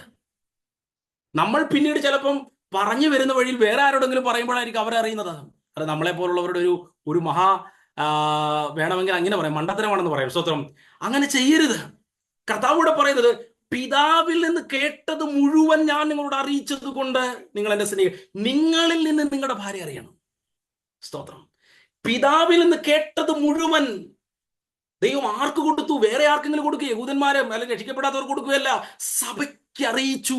സഭയോട് അറിയിക്കേണ്ടതെല്ലാം അറിയിച്ചു, കേട്ടത് മുഴുവൻ. അങ്ങനെയാണ് യോഹന്നാന്റെ സുവിശേഷം 15 പറയുന്നത്, ഞാൻ എൻ്റെ പിതാവിനോട് കേട്ടത് എല്ലാം നിങ്ങളോട് അറിയിച്ചത് കൊണ്ട് നിങ്ങളെ സ്നേഹിതന്മാർ എന്ന് പറഞ്ഞിരിക്കുന്നു. സ്നേഹിതന്മാർ എന്ന് പറഞ്ഞിരിക്കുന്നു. ദൈവം നമ്മളോട് കാണിച്ച ആ മാതൃക നമ്മൾ മറക്കരുത്. സ്തോത്രം. നമുക്ക് പറയാനുള്ളത് ഒരുപക്ഷെ നമ്മുടെ ആഗ്രഹങ്ങളായിരിക്കാം, നമ്മുടെ നമ്മുടെ നമ്മുടെ ചിന്തകളായിരിക്കാം, നമ്മുടെ വിചാരങ്ങളായിരിക്കാം, നമ്മുടെ എന്ത് എന്ത് എന്ത് തന്നെയായിരുന്നാലും അത് ലോകത്തിലൊരു പാസ്റ്റർ വഴിയല്ല അറിയിക്കേണ്ടത്. അത് ലോകത്തിലൊരു സ്നേഹിതൻ വഴിയല്ല അറിയിക്കേണ്ടത്. ഒരു ഒരു ഒരു കൗൺസിലർ വഴിയല്ല അറിയിക്കേണ്ടത്. ഭർത്താവ് സ്നേഹത്തിന്റെ വഴിയിൽ എല്ലാം തുറന്നു പറയുന്നവരാകട്ടെ. ചില ആളുകളെ സംബന്ധിച്ചിടത്തോളം ബാങ്കിൽ എത്ര ബാലൻസ് ഉണ്ടെന്ന് പറയാൻ മടിയാണ്. അത് ചിലപ്പം ഭാര്യ ഇനി കൂടുതൽ ചെലവാക്കിപ്പിക്കുമോ എന്നതുകൊണ്ടാണോ എന്ന് എനിക്കറിയത്തില്ല. സ്തോത്രം. പലപ്പോഴും നമ്മൾ കേൾക്കുന്ന ഒരു വലിയ ഒരു പരാതിയാണ്. സ്തോത്രം. പേഴ്സിൽ എത്ര പൈസ ഉണ്ടെന്നും അക്കൗണ്ടിൽ എത്ര പൈസ ഉണ്ടെന്നും അറിയത്തില്ല. സ്തോത്രം. അതിനുവേണ്ടി ഒറ്റയ്ക്കിരുന്ന് നോക്കുകയോ അല്ലെങ്കിൽ വേറെ ഏതെങ്കിലും വഴികൾ കൂടി മനസ്സിലാക്കേണ്ടി വരുന്നു. സ്തോത്രം. അങ്ങനെയല്ല ദൈവവചനം പറയുന്നത്. നമ്മൾ ഒരു ശരീരത്തിന്റെ ഭാഗമായിരിക്കുന്നത് പോലെ, കയ്യെ കാല് കാണുന്നത് പോലെ, ഒരു ശരീരം ഒരുമിച്ച് നടക്കുന്നത് പോലെ, ഒരുമിച്ച് പോകുന്നത് പോലെ ഒരുമിച്ച് സഞ്ചരിക്കുവാൻ ദൈവം ആക്കി വെച്ച ഭാഗമായതുകൊണ്ട് ഒരുപക്ഷെ അപ്പനോ അമ്മയോ പരസ്പരം നമ്മുടെ വിഷമങ്ങൾ അറിഞ്ഞില്ലേലും കുഴപ്പമില്ല. പക്ഷേ ഭാര്യാഭർത്താക്കന്മാരുടെ വിഷമങ്ങൾ പരസ്പരം ഷെയർ ചെയ്യുവാൻ ദൈവം നമുക്ക് വേണ്ടി വെക്കുന്ന വ്യവസ്ഥകളാണ് ഈ പറയുന്ന വാക്കുകളുടെ അർത്ഥങ്ങൾ. ക്രിസ്തു സഭയെ സ്നേഹിക്കുന്നുണ്ടോ? എല്ലാം പറഞ്ഞു, എല്ലാം പറഞ്ഞു. ചിലരുടെ രോഗങ്ങൾ ചിലപ്പം പറയത്തില്ല. പിന്നെ ആ രോഗമൊക്കെ വലുതായി കൂടി ഒറ്റയ്ക്ക് ചികിത്സിച്ച് പറ്റുന്നില്ല എന്ന് മനസ്സിലാക്കുമ്പം ഡോക്ടറെ അടുത്ത് പോകുമ്പം നീ വരണ്ട, ഞാൻ പോയിക്കോളാം. അവസാനം അത് മാരക രോഗമായി ഓപ്പറേഷൻ ചെയ്തു. ഒരു നിലവാരത്തിന്റെ ആ ഓപ്പറേഷന്റെ അവസ്ഥ വരുമ്പോഴാണ് ഭാര്യ അറിയുന്നത് ഇത്രയും നാൾ വളരെ വേദനയിലായിരുന്നുവെന്ന്. അല്ല, അത് ഒരുപക്ഷെ മാനസികമായ ബലം കൊണ്ട് നമുക്ക് താങ്ങാൻ കഴിയുമായിരിക്കാം. പക്ഷെ ഭാര്യമാരെ സംബന്ധിച്ചിടത്തോളം അതൊട്ടും ഉൾക്കൊള്ളാൻ കഴിയുന്ന ഒരു ക്യാരക്ടർ അല്ല. ക്രിസ്തു സഭയെ സ്നേഹിതന്മാരായി കണ്ടിട്ട് താൻ പിതാവിൽ നിന്ന് കേട്ടത് മുഴുവൻ ശിഷ്യന്മാരോട് അറിയിച്ചു കൊടുത്തു എന്ന് പറഞ്ഞിട്ട് സ്നേഹിതന്മാർ എന്ന് വിളിച്ചതുപോലെ നമ്മൾക്ക് നമ്മളുടെ കുടുംബത്തിലേക്ക്, നമ്മളിലേക്ക് ദൈവം ചേർത്തപ്പെട്ട ഭാര്യയോട് എല്ലാം ഷെയർ ചെയ്യുന്ന ഒരു മനോഭാവത്തിലേക്ക് ദൈവം നമ്മളെ കൊണ്ടുവരട്ടെ. സ്തോത്രം. നമുക്ക് അവിടെ മനസ്സിലാക്കേണ്ടത് ഇവിടെ യേശു കർത്താവ് ശിഷ്യന്മാരോട് ഷെയർ ചെയ്യുമ്പോൾ അവരെല്ലാം പെർഫെക്റ്റ് ആയതുകൊണ്ടൊന്നുമല്ല, അല്ലെ? അവരിൽ ഒത്തിരി കുഴപ്പങ്ങളുണ്ട്, അവരിൽ ഒത്തിരി വേറൊരു കാര്യമുണ്ട്. ഈ സ്നേഹിതൻ എന്ന നിലയിൽ ഈ സഭയോട് യേശു കാര്യങ്ങൾ അറിയിക്കുമ്പോൾ ശിഷ്യന്മാർക്ക് എല്ലാം ഒന്നും മനസ്സിലായില്ല. നമ്മൾ ഈ യോഹന്നാന്റെ സുവിശേഷം 15 നമ്മൾ ഈ പുരുഷന്മാർ ചിന്തിക്കുന്ന പല വലിയ ഇന്റർനാഷണൽ കാര്യങ്ങളും സ്ത്രീകൾക്ക് വലിയ വിഷയമേ അല്ല. സ്തോത്രം. നമ്മൾ ട്രംപ് മാറി ബൈഡൻ വന്നതും അല്ലെങ്കിൽ വേറെ എവിടെങ്കിലും ഹിമാലയം കുറച്ചുകൂടി പൊങ്ങിയെന്നോ അല്ലെങ്കിൽ താണെന്നോ ഒക്കെ ഉള്ള വാർത്ത പറയുമ്പോൾ അതൊന്നും വലിയ കാര്യം അവർക്കല്ല. സ്തോത്രം. എങ്കിലും നമ്മളത് പറയണമെന്നതാണ് ഒരു സത്യം. ഞാൻ അതും ഉദാഹരണമായിട്ട് എടുക്കുന്നതല്ല. യേശു പറഞ്ഞ എല്ലാ കാര്യങ്ങളും ഒന്നും ശിഷ്യന്മാർക്ക് മനസ്സിലായതുപോലുമില്ല. യേശു പലവട്ടം ശിഷ്യന്മാരോട് പറഞ്ഞിരുന്നു, ഞാൻ 3-ാം നാൾ ഉയർത്തെഴുന്നേൽക്കും, ഞാൻ ദുഷ്ടന്മാരാൽ അടികൊള്ളും. പക്ഷെ ഈ കേട്ട അറിയിച്ച ശിഷ്യന്മാർ ഉയർത്തെഴുന്നേറ്റ ശേഷം വെളിപ്പെട്ട് വന്നിട്ട് പോലും യേശു പറഞ്ഞതിന്റെ യഥാർത്ഥാർത്ഥം ഒത്തിരി കഴിഞ്ഞിട്ടാ മനസ്സിലാക്കിയത്. ചിലപ്പോൾ നമ്മൾ പറയുന്ന പല കാര്യങ്ങളും ഭാര്യമാർ അതേ രീതിയിലൊന്നും ഉൾക്കൊള്ളത്തില്ല. പക്ഷെ അതിന്റെ അർത്ഥം നമ്മൾ പറയരുതെന്നല്ല. യേശു പിന്നെയും പറഞ്ഞുകൊണ്ടിരുന്നു. ശിഷ്യന്മാരുടെ പുറകെ നിറഞ്ഞ് പറഞ്ഞുകൊണ്ടിരുന്നു. അത് മനസ്സിലാകുന്നത് വരെ പറഞ്ഞുകൊണ്ടിരുന്നു. പിന്നീട് ഒരിക്കലും അത് ശിഷ്യന്മാർക്ക് മനസ്സിലായി. ഒരുപക്ഷെ നമ്മൾ പറയുന്ന ഒരു കാര്യം അതേ അർത്ഥത്തിൽ അവർക്ക് മനസ്സിലാക്കാൻ കഴിഞ്ഞില്ല എന്നുള്ള സത്യമാണ്. എന്നാൽ ദൈവവചനത്തിലെ വ്യവസ്ഥ എന്ന് പറയുന്നത് ശിഷ്യന്മാരെ തേടി പോയ ശിഷ്യന്മാരുടെ പുറകെ പോയിട്ട് പിന്നെയും വെളിപ്പെട്ട് സ്നേഹത്തോടെ ഭക്ഷണം കൊടുത്തിട്ട് അവരെ ഇരുത്തി പിന്നെയും കാര്യങ്ങൾ പറഞ്ഞ് മനസ്സിലാക്കിയതുപോലെ വീണ്ടും യേശു സഭയോട് കാര്യങ്ങൾ അറിയിക്കാൻ ശിഷ്യന്മാരെയും പരിശുദ്ധാത്മാവിനെ അയച്ചുമൊക്കെ ബലപ്പെടുത്തി അവരെ ദൈവത്തിന്റെ പദ്ധതിയിലേക്ക് കൊണ്ടുവന്നതുപോലെ സ്നേഹം ഒരു ഭർത്താവിന് വരുന്നുണ്ടെങ്കിൽ, ദൈവീകമായി വെളിപ്പെടുന്നുണ്ടെങ്കിൽ അവരോട് നമ്മൾ പറഞ്ഞുകൊണ്ടേയിരിക്കും. അതിൽ നമ്മൾ മടിക്കുന്നില്ല, അത് നമ്മൾ മടുക്കുന്നില്ല. ഇനിയും അടുത്തു പാസ്റ്റർ ഞാൻ 3 വട്ടം പറഞ്ഞു, ഇനി ഞാൻ പറയില്ല. പാസ്റ്റർക്ക് അറിയത്തില്ല, ഞാൻ 5 വട്ടം പറഞ്ഞിട്ടുണ്ട്, ഇവൾ കേട്ടിട്ട് പോലുമില്ല. കേട്ടു കേട്ടു പക്ഷെ അത് അതുപോലെ ഗ്രഹിച്ചില്ല, മനസ്സിലായില്ല. അവർക്ക് ഒത്തിരി കാര്യങ്ങൾ ഒരു സമയത്ത് ചിന്തിക്കുന്നത് കൊണ്ട് ആമേൻ ആ സമയത്ത് ഉപ്പിടേണ്ടതോ അല്ലെങ്കിൽ കുഞ്ഞുങ്ങളുടെ കാര്യമോ അല്ലെങ്കിൽ തന്റെ ശരീരത്തിൽ അനുഭവിക്കുന്ന ബലഹീനതയോ ഒക്കെ ചിന്തിച്ചതിനിടയിൽ വേടന്മാറി ആ വാർത്ത കേട്ടില്ല, അല്ലെങ്കിൽ നമ്മൾ എന്തോ പറഞ്ഞ വലിയ വർത്തമാനം കേട്ടില്ല. അതുകൊണ്ട് ഞാൻ നിങ്ങളോടൊന്ന് വെച്ചാൽ എനിക്ക് കൂട്ടുകാരുണ്ട് എന്ന് പറയുന്നതിലേക്ക് പോകുമ്പോൾ അത് ദൈവവചനത്തിന് വിരുദ്ധമാണ് എന്നത് മനസ്സിലാക്കണം. പറഞ്ഞുകൊണ്ടേയിരിക്കുക. നിങ്ങൾക്ക് എന്താണോ നിങ്ങൾ കൈമാറാൻ ആഗ്രഹിച്ചത്. ഞാൻ വേടന്റെ ന്യൂസ് പറയുന്ന കാര്യമല്ല പറഞ്ഞത്, അത് ഞാനൊരു ഉദാഹരണമായി പറഞ്ഞു എന്നേ ഉള്ളൂ. സ്വത്രം. അങ്ങനെ കുടുംബത്തിൽ നമ്മൾ പറയേണ്ട ഒരു കാര്യം അവർക്ക് മനസ്സിലായില്ലെങ്കിൽ, ഇനി ആത്മീകമായ ഒരു കാര്യത്തിലേക്ക് ദൈവം നമ്മളെ നയിക്കുമ്പോൾ ഒരുപക്ഷെ നമ്മൾ ആദ്യം പറഞ്ഞത് അവർക്ക് മനസ്സിലാകുന്നില്ലായിരിക്കാം. നമുക്ക് കൃത്യമായിട്ട് ദശാംശം കൊടുക്കണം, അല്ലെങ്കിൽ നമ്മുടെ സഭയിലെ പാസ്റ്ററെ വിളിച്ചൊരു ഭക്ഷണം കൊടുക്കണം. ആദ്യമൊന്നും ഒരുപക്ഷെ അവർക്കത് ഉൾക്കൊള്ളാൻ പറ്റുന്നില്ലായിരിക്കാം, അത്രത്തോളം സന്തോഷമില്ലായിരിക്കാം. കുഴപ്പമില്ല, നമുക്ക് പിന്നെയും പറഞ്ഞുകൊണ്ടിരിക്കുക. സ്തോത്രം. അങ്ങനെയായിരുന്നു ക്രിസ്തു സഭയെ സ്നേഹിച്ചത്. ഞാനിത് പറയുന്നത് ക്രിസ്തുവിനെ ചേർത്ത് എന്തുകൊണ്ട് പറയുന്നു എന്ന് ചോദിച്ചാൽ, നമ്മൾ ഇതിൽ കൂടെ എല്ലാം യേശു നമ്മളെ സ്നേഹിച്ചത് മനസ്സിലാക്കുന്നുണ്ടോ? നമ്മളിപ്പോ പറയാ ഞാൻ എത്ര പറഞ്ഞിട്ടും മനസ്സിലാകുന്നില്ല എന്ന് നമ്മൾ പറയുന്നെങ്കിൽ ഓർത്തോണം, നമുക്ക് കർത്താവ് പറഞ്ഞത് ഇന്ന് വരെ മനസ്സിലായിട്ടുണ്ടോ? അങ്ങനെ മനസ്സിലായിരുന്നെങ്കിൽ നമ്മുടെ ജീവിതം എത്രയോളം മാറുമായിരുന്നു. സ്തോത്രം. കർത്താവ് നമ്മളോട് പറഞ്ഞ ഉപദേശങ്ങളെ നമുക്ക് എത്ര വർഷം കഴിഞ്ഞിട്ടാണ് പലതും മനസ്സിലായത്. ഇനിയും മനസ്സിലാകാൻ എത്രയോ ബാക്കി കിടക്കുന്നു. അങ്ങനെയുള്ള ഒരു സാഹചര്യത്തിൽ നമുക്കെങ്ങനെയാണ് ആമേൻ കർത്താവിന്റെ സന്നിധിയിൽ പോയിട്ട് കർത്താവിന്റെ സന്നിധിയിൽ നമുക്ക് ദുഃഖത്തോടെ ആമേൻ ഭാര്യയുടെ മുന്നിൽ മറച്ചു വെക്കാൻ കഴിയുന്നത്? സ്തോത്രം. ഞാൻ വേഗത്തിൽ പറഞ്ഞുകൊണ്ട് ഈ ഭാഗത്തിലേക്ക് നമുക്ക് പിന്നീടും വരുന്നുണ്ട്. സ്തോത്രം. അടുത്തത് നമുക്ക് ഭർത്താവ് ഭാര്യയെ സ്നേഹിക്കേണ്ട ഭാഗം മനസ്സിലാക്കേണ്ടത്, ജീവൻ കൊടുത്ത് സ്നേഹിച്ചു. സ്തോത്രം. സാക്രിഫിഷ്യൽ ആയിട്ട്. എന്താണ് പറയുന്നത്? ഭയങ്കരമായിട്ട് കർത്താവ് സ്നേഹിച്ചു. സ്തോത്രം. ആ സ്നേഹമാണ് യഥാർത്ഥ സ്നേഹം എന്ന് പറയുന്നത്. നമ്മൾ ഇവിടെയൊക്കെയാണ് പരാജയപ്പെട്ടു പോകുന്നത്. സാധാരണ നിലയിൽ എത്ര ഭക്തനായാലും പരാജയപ്പെട്ടു പോകുന്ന ഒരു ഭാഗമാണ്. സ്തോത്രം. ഞാനത് നിങ്ങളോടൊന്ന് ചോദിക്കുകയാണ്, ബൈബിളിൽ നിന്നും യേശുവിന്റെ സ്നേഹത്തിന്റെ അർത്ഥം നമുക്കറിയാം. സത്യത്തിൽ യഥാർത്ഥമായി രക്ഷിക്കപ്പെട്ട ഒരു ദൈവത്തിനെ സംബന്ധിച്ചിടത്തോളം യേശുവിന്റെ ഏത് സ്വഭാവമാണ് നിങ്ങളിൽ ഏറ്റവും മനസ്സിലാക്കിയതെന്ന് ചോദിച്ചാൽ പെട്ടെന്ന് എന്ത് പറയും? ഒന്ന് പറഞ്ഞാട്ടെ. സ്നേഹം, ലവ്, സ്നേഹം. യേശുവിന്റെ സ്നേഹം, അതെ, ദൈവത്തിന്റെ സ്നേഹമാണ് നമ്മളിലേക്ക് ഭയങ്കരമായിട്ട് വെളിപ്പെട്ടു വന്നത്. എന്ന് പറഞ്ഞാൽ ക്രിസ്തുവിനെ സഭ നന്നായിട്ട് അറിയുമ്പോൾ സഭയിൽ മനസ്സിലാക്കപ്പെടുന്ന ക്രിസ്തുവിന്റെ പല സ്വഭാവം, ക്രിസ്തുവിന്റെ എല്ലാ സ്വഭാവങ്ങളും, കരുണ, ദയ, മനസ്സലിവ്, ഇതെല്ലാം നമ്മൾ മനസ്സിലാക്കിയിട്ടുണ്ടെങ്കിലും സ്നേഹത്തിൽ കൂടെയാണ് അതെല്ലാം നമ്മൾ മനസ്സിലാക്കിയത്. അങ്ങനെയാണെങ്കിൽ നമ്മൾ ഒരു ഭർത്താവിനോട് ഒരു ഭാര്യയോട് ഭർത്താവിനെ കുറിച്ച് ചോദിക്കുകയാണെന്ന് വെച്ചോ, പാസ്റ്റർ, പ്രിയ ദൈവദാസി പറഞ്ഞാട്ടെ, ഭർത്താവിന്റെ കുറിച്ച് എന്ത് പറയുന്നു? അപ്പോൾ സത്യത്തിൽ ആ ഭാര്യ ഇങ്ങനെ പറയണം. ഈ വചനത്തിനനുസരിച്ച് പറയുകയാണെങ്കിൽ, എൻ്റെ അച്ചാച്ചൻ അല്ലെങ്കിൽ എൻ്റെ എന്താണോ വിളിക്കുന്നത്, എന്നെ ഒത്തിരി സ്നേഹിക്കുന്നുണ്ട്, അതെനിക്കറിയാം. എന്നെ സ്നേഹിക്കുന്നുണ്ടെന്ന് എനിക്കറിയാം. ഇത് പറയാൻ കഴിയണം ഒരു ആത്മീക കുടുംബത്തിൽ. നമ്മൾ പെർഫെക്റ്റ് ഒന്നുമല്ല. യേശു പെർഫെക്റ്റ് ആയിരുന്നു. എന്നാൽ ഞങ്ങളെ സംബന്ധിച്ചിടത്തോളം, അല്ലെങ്കിൽ സഹോദരങ്ങളെ സംബന്ധിച്ചിടത്തോളം, ഒരു പുരുഷനെ സംബന്ധിച്ചിടത്തോളം നമുക്ക് പ്രകടിപ്പിക്കാൻ വളരെ ബുദ്ധിമുട്ടാണ്, അല്ലെ? പറയാൻ, ഒന്ന് ഭാര്യമാരുടെ മുന്നിൽ കാണിക്കുവാൻ വളരെ ബുദ്ധിമുട്ടാണ്. എന്നാൽ ദൈവവചനത്തിന്റെ അടിസ്ഥാനത്തിൽ പറഞ്ഞാൽ യേശു ക്രൂശിൽ സഭയോട് കാണിച്ച സ്നേഹം വെളിപ്പെടുത്തി. യേശു തന്റെ സ്നേഹിതനായ ലാസറിന്റെ കുടുംബത്തോട് എത്രമാത്രം സ്നേഹിച്ചുവെന്ന് ആ കുടുംബത്തിൽ പോയി അവരുടെ കണ്ണുനീർ കണ്ടിട്ട് കണ്ണുനീർ വാർത്ത് കരഞ്ഞ് അവരോടൊപ്പം വെളിപ്പെടുത്തി. ഭാര്യ വന്ന് പറയാം, എനിക്ക് വേദന എടുക്കുന്നു, അത് കുഴപ്പമില്ല, ഒരു മരുന്നെടുത്ത് കഴിച്ചാട്ടെ എന്ന് പറയുകയല്ല.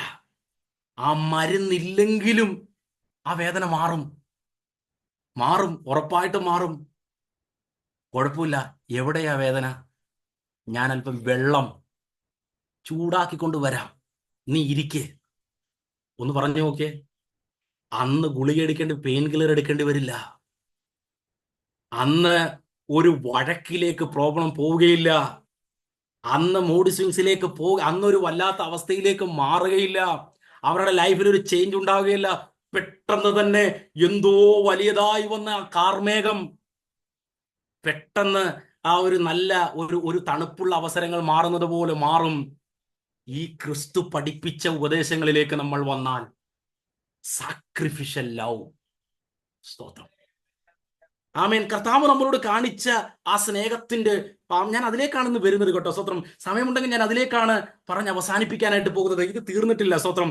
ഈ ഭാഗങ്ങൾ കുറച്ചുകൂടി അടുത്ത പോയിന്റ് ആ കയ്പായി ഇരിക്കരുത് എന്ന് പറയുന്ന ഭാഗം വരുമ്പോൾ അത് കുറച്ചുകൂടി നമുക്ക് മനസ്സിലാക്കാൻ കഴിയും. സ്തോത്രം. അതെ, സത്യത്തിൽ ദൈവത്തിന്റെ ബിബ്ലിക്കലായ സ്നേഹം എന്ന് പറയുന്നത് ഞാൻ മറ്റൊരാൾക്ക് വേണ്ടി എന്ത് ചെയ്യണമെന്നുള്ളതാണ്. മനസ്സിലായല്ലോ? ആമീൻ. യഥാർത്ഥ സ്നേഹം എന്ന് പറയുന്നത്, ക്രിസ്തീയ സ്നേഹം അല്ലെങ്കിൽ ക്രിസ്തീയ സ്നേഹത്തിന്റെ ഉപദേശം എന്ന് പറയുന്നത് ഞാൻ മറ്റുള്ളവർക്ക് വേണ്ടി എന്ത് ചെയ്യണം, അവർ എനിക്ക് വേണ്ടി എന്ത് ചെയ്യുന്നു എന്നുള്ളതല്ല, ഞാൻ നിങ്ങൾക്ക് വേണ്ടി എന്ത് ചെയ്യണം എന്ന് ചോദിക്കുന്ന ക്രിസ്തീയ സ്നേഹം എന്ന് പറഞ്ഞാൽ ഭർത്താവ് ഭാര്യയെ സ്നേഹിക്കാൻ കർത്താവ് പറയുമ്പോൾ ചോദിക്കുകയാണ്, ഞാൻ ഭർത്താവാണ്, വെള്ളം എടുത്തോണ്ട് വന്നാട്ടെ, ചായ എടുത്തോണ്ട് എന്ന് പറയുകയല്ല. അത് നേരെ നമ്മൾ ചിന്തിക്കുന്നതിന് എത്രയോ ഓപ്പോസിറ്റ് ആണ് കർത്താവ് നമ്മളോട് പറയുന്നത്. കർത്താവ് പറയുന്നത് നിങ്ങൾ സ്നേഹിക്കണമെന്ന് പറയുന്നത് എന്താണ് കർത്താവ് പറയുന്നത് എന്ന് ചോദിച്ചാൽ, അവർ എന്ത് നിങ്ങളിൽ നിന്നും ആഗ്രഹിക്കുന്നു എന്ന് ചോദിച്ചാട്ടെ. അവരുടെ ആഗ്രഹങ്ങൾക്ക് വേണ്ടി നിങ്ങൾ നിൽക്കുക എന്നതാണ് ക്രിസ്തീയമായ ഭർത്താവിന്റെ കടമ. നമ്മൾ ചിന്തിച്ചു വെച്ചിരിക്കുന്നതും നമ്മൾ ലോകത്ത് നിന്ന് കേൾക്കുന്നതും നമ്മൾ ഒരുപക്ഷെ ഈ 18-ാം വാക്യത്തിന്റെ ഭാഗങ്ങൾ വായിക്കുമ്പോൾ ഭാര്യമാരെ കുറിച്ച് ചിന്തിക്കുന്നത് ഒന്നുമല്ല ഭർത്താവിൽ നിന്നും കർത്താവ് പ്രതീക്ഷിക്കുന്നത്. കർത്താവ് എന്താ പ്രതീക്ഷിക്കുന്നത്? നിങ്ങളുടെ ഭാര്യയ്ക്ക് വേണ്ടി നിങ്ങൾ ഇന്നത്തെ രാവിലെ മുതൽ രാത്രി വരെയുള്ള സമയങ്ങൾ എന്ത് ചെയ്തു? പക്ഷെ കൂടുതൽ സമയങ്ങളിലും നമ്മളൊരു പക്ഷേ ഇത് അറിയാതിരുന്ന ഒരു കാലഘട്ടത്തെ നമ്മൾ പലപ്പോഴും ചോദിച്ച്, ഞാൻ എൻ്റെ 14 വർഷം കഴിഞ്ഞു, 15 വർഷമാകാൻ പോകുന്നു വിവാഹം കഴിച്ചിട്ട്. എൻ്റെ ആദ്യ സമയങ്ങളിൽ അറിയാതെ നമ്മൾ ചോദിച്ചതാണ്. പലരും അങ്ങനെ ചോദിച്ചിട്ടുണ്ടായിരിക്കാം, ഇന്നെന്താ ചായ ലേറ്റായി പോയേ, ചോറിന് എന്താ ഉപ്പില്ലാഞ്ഞത്? ഞാൻ അങ്ങനെ എന്തായാലും ചോദിച്ചിട്ടില്ല. ചായയുടെ കാര്യം ഒരു പക്ഷെ ചോദിച്ചിട്ടുണ്ടെന്ന് തോന്നുന്നു. സ്തോത്രം. ചോറിന് ഉപ്പില്ലെങ്കിൽ ഇച്ചിരി ഉപ്പെടുത്തിട്ടാട്ടെ, നിങ്ങൾ ഉപ്പിട്ടാൽ വീഴാതിരിക്കില്ല. ദൈവവചനം പറയുന്നത് ഇങ്ങനെയുള്ള ഒരു കുടുംബജീവിതമാ. അല്ലാതെ പട്ടാളത്തിൽ നിന്നും റിട്ടയർഡായി വന്ന് കസേരയിൽ ഇരുന്നിട്ട് ഓർഡർ ചെയ്യുമ്പോൾ കൊണ്ടുവരുന്ന വെയിറ്റർ അല്ല നമ്മുടെ ഭാര്യ. ബൈബിൾ അങ്ങനെ അല്ല നമ്മളോട് പഠിപ്പിക്കുന്നത്. അങ്ങനെ ഒരു നമ്മുടെ ശരീരത്തിന്റെ ഭാഗമായി നമുക്ക് പൂർത്തീകരിക്കാൻ കഴിയാത്തതിനെ പൂർത്തീകരിക്കുവാൻ ദൈവത്തിന്റെ പദ്ധതിയിൽ നിർമ്മിച്ച സൃഷ്ടിയുടെ ഭാഗമാണ് ദൈവം ഒരു ശരീരമായി നമ്മളിലേക്ക് ആക്കി വച്ചിരിക്കുന്ന ഭാര്യ. അവരെ എപ്രകാരം കൈകാര്യം ചെയ്യണമെന്ന് സൃഷ്ടിച്ച ദൈവത്തിന്റെ ഒരു ഉപദേശമുണ്ട്. അത് എനിക്ക് എങ്ങനെ മനസ്സിലായെന്നുള്ളതല്ല, ദൈവം എങ്ങനെ ഉപദേശിച്ചു എന്നുള്ളതാണ് വിഷയം. ഇത് കർത്താവിനെ മനസ്സിലാക്കാനുള്ള ദൈവത്തിന്റെ പദ്ധതിയുടെ ഭാഗമാണ്. ഇനി നിങ്ങൾക്ക് തോന്നുകയാണ്, ഞാൻ അങ്ങനെ സാക്രിഫിഷ്യലായിട്ടൊന്നും ചെയ്യത്തില്ല, എൻ്റെ സമയം പോകും. നിങ്ങൾ ഒരു കാര്യത്തിന് നിങ്ങൾ ചെയ്യാൻ പോയി, സമയം നിങ്ങൾക്ക് വളരെ അത് വിലപ്പെട്ടതായിരുന്നു. എന്നാൽ ആ വിലപ്പെട്ട സമയം നിങ്ങൾ ഒരു ദിവസം നിങ്ങളുടെ ഭാര്യയ്ക്ക് വേണ്ടി മനഃപൂർവ്വം അറിഞ്ഞുകൊണ്ടെന്ന് ചെലവാക്കി നോക്കിയേ, അവർ നിങ്ങളോട് ഇടപെടുന്നത് വളരെ വ്യത്യസ്തരായിത്തീരും. അവർ അറിഞ്ഞുകൊണ്ട് ചായ ഇട്ടുകൊണ്ട് വരും, നമ്മൾ പറയാതെ തന്നെ വെള്ളം എടുത്തുകൊണ്ട് വരും, അവർ പറയാതെ തന്നെ നമുക്ക് വേണ്ടെങ്കിലും നമുക്ക് വേണ്ട പക്ഷെ കൊണ്ടുവരും. ഇതോ നമ്മളോട് എനിക്ക് എൻ്റെ ഡ്യൂട്ടിയാണ് വലുത്. ഇപ്പൊ ഞങ്ങളെ പോലുള്ളവർക്ക് എനിക്ക് ശുശ്രൂഷയാണ് വലുത്. ദൈവം തന്ന ശുശ്രൂഷ, ദൈവം തന്ന ശുശ്രൂഷ എൻ്റെ ശരീരമില്ലാതെ എനിക്ക് ചെയ്യാൻ പറ്റുമോ? ദൈവമക്കളെ, ഈ വചനത്തിന്റെ ഭാഗങ്ങൾ നമ്മൾ അറിയുമ്പോഴാണ് കർത്താവ് എന്താണ് ഉദ്ദേശിച്ചത് എന്ന് നമ്മൾ മനസ്സിലാക്കണം. ഇത് ഒരേ ശരീരം, ഇത് രണ്ടും ആമേൻ ദൈവത്തിന്റെ വചനപ്രകാരം പ്രാർത്ഥനയ്ക്ക് വേണ്ടിയോ ആത്മീകമായ കാര്യങ്ങൾക്ക് വേണ്ടിയോ അല്ലെങ്കിൽ പരസ്പരം പെർമിഷനോടുകൂടി മാറിയിരിക്കുവാൻ ദൈവവചനത്തിൽ വ്യവസ്ഥയുണ്ടെങ്കിലും ഞാൻ അന്ന് തുടക്കത്തിൽ നിങ്ങളോട് പറഞ്ഞതാണ്. നിങ്ങൾക്ക് എന്നോട് വേദന തോന്നരുത്. ഇതൊക്കെ നന്നായിട്ട് കർത്താവിനെ കുടുംബജീവിതത്തിൽ കൂടി അറിയണമെങ്കിൽ ഭാര്യയും ഭർത്താവും ഒരുമിച്ച് താമസിക്കണം. ഇനി അതിന് ഞാൻ അന്ന് പറഞ്ഞതുപോലെ കുറച്ച് ബുദ്ധിമുട്ടുകൾ സഹിക്കേണ്ടി വന്നാലും ഈ വചനത്തിന്റെ അവസ്ഥകളിൽ ക്രിസ്തു സഭയെ എങ്ങനെ സ്നേഹിച്ചു എന്നൊരു ഭർത്താവിന് മനസ്സിലാകാൻ ദൈവം തരുന്ന അവസരങ്ങൾ മനസ്സിലാക്കണമെങ്കിൽ, വിവാഹം കഴിച്ചിട്ട് ഞാൻ 30 വർഷം കഷ്ടപ്പെട്ട് ഞാൻ പ്രവാസത്തിലായിരുന്നു എന്നത് ഒരു ഗമണ്ടായിട്ട് പറയണ്ട, ഉയർച്ചയായിട്ട് പറയണ്ട. ഇനി നിങ്ങൾക്ക് സാമ്പത്തികം എന്തെങ്കിലും അറിയാതെ ബാധ്യത സംഭവിച്ചു പോയെങ്കിൽ ദൈവത്തോട് ചോദിച്ചിട്ട് പരസ്പരം നിങ്ങൾക്ക് പറ്റുമെങ്കിൽ, കഴിയുമെങ്കിൽ എന്തെങ്കിലും ഒരു ജോലി ചെയ്യാൻ പോയിട്ട് പെട്ടെന്ന് ക്രമീകരിച്ച് വന്നാട്ടെ. പിന്നെയും ഇനി മക്കൾ ജനിച്ചു, ഇനി അവരെ ഞങ്ങൾക്ക് MBBS ആക്കണം, കുറച്ചുകൂടി സമ്പാദിക്കണം. പിന്നെന്താണ് ഈ കർത്താവിനെ ഇങ്ങനെ കുടുംബജീവിതത്തിൽ കൂടെ അറിയുന്നത്? എനിക്കറിയില്ല. ഞാൻ ബൈബിൾ വായിച്ചിട്ട് എനിക്കിതൊന്നും മനസ്സിലാകുന്നില്ല. ഇതെങ്ങനെയാണ് കുടുംബജീവിതം എന്ന് എനിക്ക് ഉൾക്കൊള്ളാൻ കഴിയുന്നില്ല. അങ്ങനെയൊക്കെ ഉപദേശങ്ങൾ ഉണ്ടെങ്കിൽ എന്നെയും കൂടെ പഠിപ്പിച്ചാട്ടെ. നാളെ വളർന്നു വരുന്ന ഒരു സുവിശേഷകൻ എന്ന നിലയിൽ ഞാൻ തിരുത്തി പ്രസംഗിക്കാം. സ്തോത്രം. എന്നാൽ ഒരു കുടുംബജീവിതത്തിൽ ഭാര്യ ഭർത്താക്കന്മാർ ഒരുമിച്ച് താമസിക്കണമെന്ന് തന്നെയാണ് ദൈവവചനത്തിലെ വ്യവസ്ഥ. ചിലർ പറയാറുണ്ട്, ഭാഷ ഒരുമിച്ച് താമസിക്കത്തില്ല, ഞാൻ മാസത്തിൽ 2 മാസത്തെ അവധിക്ക് വരും, ഞാൻ അവധിക്ക് വരുന്ന ദിവസം വളരെ സന്തോഷമാണ്, എന്ന് വരുമെന്ന് കാത്തിരിക്കും. വന്നു ഒരാഴ്ച കഴിയുമ്പോൾ വഴക്ക് തുടങ്ങും. പിന്നെ വഴക്കാണ്, പിന്നെ സംശയമാണ്, പിന്നെ വിഷയങ്ങളാണ്, പിന്നെ ഫോൺ കോൾ നോക്കും, പിന്നെ മെസ്സേജ് ചെക്ക് ചെയ്യും, പിന്നെ ഡിലീറ്റ് ചെയ്ത മെസ്സേജ് ആരുടേതാണെന്ന് അറിയണം. വഴക്കാണ് പക്ഷേ. അതുകൊണ്ട് എനിക്കിങ്ങനെ ദൂരെ ഇരിക്കുന്നതാണ് നല്ലത്. ബൈബിൾ അങ്ങനെയല്ല പറയുന്നത്. ബൈബിൾ അങ്ങനെയല്ല പറയുന്നത്. ബൈബിൾ അങ്ങനെയല്ല. നിങ്ങൾ ഒരുമിച്ച് താമസിക്കുമ്പോൾ അതിൻ്റെതായ ബുദ്ധിമുട്ടുകൾ വരുന്നുണ്ടായിരിക്കാം, സംസാരങ്ങൾ വരുന്നുണ്ടായിരിക്കാം, അണ്ടർസ്റ്റാൻഡിങ് ഗ്യാപ്പ് വരുന്നത് പോലെ നമുക്ക് തോന്നുമായിരിക്കാം. പക്ഷെ ഇതെല്ലാം യേശു സഭയെ ഡീൽ ചെയ്തപ്പോൾ ഉണ്ടായിരുന്നു. യേശു എന്നെയും നിങ്ങളെ സ്നേഹിച്ചപ്പോൾ ഞാനും നിങ്ങളും പെർഫെക്റ്റ് ആയതുകൊണ്ടല്ല, ഞാനും നിങ്ങളും പൂർണ്ണരായതുകൊണ്ടല്ല, ഞാനും നിങ്ങളും എല്ലാം വശത്തിലും പെർഫെക്റ്റായി തികഞ്ഞവരായതുകൊണ്ടല്ല, നമ്മളെ തികഞ്ഞവരാക്കാൻ കർത്താവ് നമുക്ക് വേണ്ടി എടുത്ത റിസ്ക് മനസ്സിലാക്കാൻ ദൈവം വെച്ചിരിക്കുന്ന അനുഗ്രഹീതമായ അവസ്ഥയാണ് ഭർത്താവ് ഭാര്യയെ സ്നേഹിക്കുവാൻ ദൈവം നമുക്ക് ഇടയാക്കുന്നത്. സ്തോത്രം. അതെ, ഇത് ദൈവത്തിനെ നമ്മൾ അനുസരിക്കുന്നതിന് വേണ്ടി ദൈവം നമുക്ക് വേണ്ടി വെച്ചിരിക്കുന്ന വ്യവസ്ഥകളാണ് എന്ന് മനസ്സിലാക്കുക. സ്തോത്രം. ദൈവത്തിനെ നമുക്ക് വേഗത്തിൽ പറഞ്ഞവസാനിപ്പിക്കാം. സ്തോത്രം. ഞാൻ ഉദ്ദേശിച്ച ഭാഗത്തോളം ഒരു പക്ഷേ എന്നെത്തുകയില്ലെങ്കിലും സ്തോത്രം, ഞാൻ അത് പറഞ്ഞവസാനിപ്പിക്കാനായി ശ്രമിക്കാം. സ്തോത്രം. നമ്മൾ ഒരിക്കലും കർത്താവ് നമ്മളെ സ്നേഹിച്ചു വന്ന സമയത്ത് ഒരു വലിയ സൗന്ദര്യമുള്ള, അല്ലെങ്കിൽ എല്ലാം പെർഫെക്റ്റ് ആയിരുന്ന, എല്ലാം തികഞ്ഞ ഒരു മണവാട്ടി ആയിരുന്നില്ല ദൈവത്തിന്റെ സഭ എന്ന് പറയുന്നത്. എന്നാൽ കർത്താവ് നമ്മൾ എഫേസ്യ ലേഖനത്തിൽ അന്ന് ഞാൻ വായിക്കാൻ വേണ്ടി നിങ്ങളോട് പറഞ്ഞിരുന്നു, 5-ാം അധ്യായത്തിൽ നമ്മൾ മനസ്സിലാക്കാൻ കഴിയുന്നത് പോലെ ഒത്തിരി കുറവുകളുള്ള, ഒത്തിരി ചുളുക്കമുള്ള, ഒത്തിരി വാട്ടമുള്ള, ഒത്തിരി വീക്ക്നെസ്സുകളുള്ള ശരീരത്തെ കർത്താവ് ആഴത്തിൽ ഇറങ്ങി വന്ന് നമ്മളെ സ്നേഹിച്ചതുപോലെ നമ്മുടെ ലൈഫുകളിലും മുറിവുകൾ ഉണ്ടാകുമ്പോൾ മുറിവുകളെ മറന്നല്ല, അതിനെ ചികിത്സിച്ച് സ്നേഹിക്കുവാനാണ് കർത്താവ് നമ്മളോട് ആഗ്രഹിക്കുന്നത് എന്ന് മനസ്സിലാക്കി അപ്രകാരമുള്ള ഒരു സ്നേഹത്തിലേക്ക് വരുവാൻ ദൈവം നമ്മളെ സഹായിക്കട്ടെ. സ്തോത്രം. അതുകൊണ്ട് നമ്മുടെ ലൈഫിൽ ഏറ്റവും മറ്റൊരു കുഴപ്പമെന്ന് പറഞ്ഞാൽ, ഈ വിവാഹത്തിന്റെ ആലോചനയ്ക്കായിട്ട് ഭർത്താക്കന്മാർ കടന്നു പോകുമ്പോൾ വളരെ പ്രതീക്ഷകളുമായി പോകും. എന്നിട്ട് വിവാഹാലോചനയൊക്കെ കഴിയുമ്പോൾ ഭാര്യയെക്കുറിച്ച് ഭയങ്കരമായ പ്രതീക്ഷകളാണ്. എന്നാൽ വിവാഹം കഴിച്ചിട്ട്, അത് ഭർത്താക്കന്മാരെ കുറിച്ചിട്ട് ഉണ്ടാകും, ഇത് രണ്ടുപേരും ചിന്തിച്ചോണം. സ്വത്രം. നമ്മുടെ പ്രതീക്ഷിച്ച ആളല്ല ഇതെന്ന് മനസ്സിലാക്കുന്നത് മിക്കവാറും കല്യാണം കഴിഞ്ഞ് കുറേ നാളുകൾ കഴിഞ്ഞിട്ടായിരിക്കും. സ്വത്രം. ചിലർ 2 ദിവസം കഴിയുമ്പോൾ അറിയും, ചിലപ്പോൾ 2 മാസം കഴിയുമ്പോൾ അറിയും, ചിലപ്പോൾ 2 വർഷം കഴിഞ്ഞിട്ടായിരിക്കും അറിയുന്നത്, ചിലപ്പോൾ 3-4 വർഷം കഴിഞ്ഞിട്ടായിരിക്കാം അറിയുന്നത്, ചിലർ സ്വത്രം 6-7 വർഷം കഴിഞ്ഞിട്ടായിരിക്കാം അറിയുന്നത്. സ്വത്രം. ചിലപ്പോൾ കൊച്ചുങ്ങൾ വളരുമ്പോഴായിരിക്കും അറിയുന്നത്, ഈ മനുഷ്യൻ ഞാൻ ഉദ്ദേശിച്ച മനുഷ്യനല്ലല്ലോ. സ്വത്രം. ഈ വ്യക്തി ഞാൻ ഉദ്ദേശിച്ച, ദൈവമേ, അന്ന് ഇൻഷർട്ട് ചെയ്ത് വന്ന, അല്ലെങ്കിൽ അന്ന് കോട്ടിട്ട് വന്ന, അല്ലെങ്കിൽ അന്ന് എങ്ങനെ വന്നതാണെന്ന് നിങ്ങളുടെ ഓർത്താട്ടെ. സ്വത്രം. അങ്ങനെ ചുരിദാറിട്ടുകൊണ്ട് വന്നാൽ, അങ്ങനെ സാരി കൊടുത്തുകൊണ്ട് വന്ന ഈ വ്യക്തി, അയ്യോ ഇതായിരുന്നു അത് എന്ന് ചിന്തിച്ച് അത്ഭുതപ്പെടാൻ സാധ്യതയുണ്ട്. അങ്ങനെ അത്ഭുതപ്പെടുന്നത് നിങ്ങളുടെ പാർട്ട്ണറിന്റെ കുഴപ്പമല്ല, നിങ്ങളുടെ മാനസികമായി നിങ്ങൾ കണക്ക് കൂട്ടിയ, നിങ്ങളുടെ സ്വപ്നത്തിൽ നിങ്ങൾ നെയ്തു കൂട്ടിയ എക്സ്പെക്ടേഷൻ, എന്താണ് അതിന് പറയുന്നത്, നിങ്ങളുടെ അല്ലെങ്കിൽ നിങ്ങളത് തുറന്ന് പറയാൻ, ഞാൻ ഇങ്ങനെയൊക്കെ പ്രതീക്ഷിച്ചിരുന്നു, കുഴപ്പമില്ല. നിങ്ങൾ ആലോചിക്കണം, കർത്താവ് നമ്മളെ പ്രതീക്ഷിച്ചു വന്നപ്പോൾ നമ്മൾ പെർഫെക്റ്റ് അല്ല, പക്ഷെ കർത്താവ് നമ്മളെ സ്നേഹിച്ചു.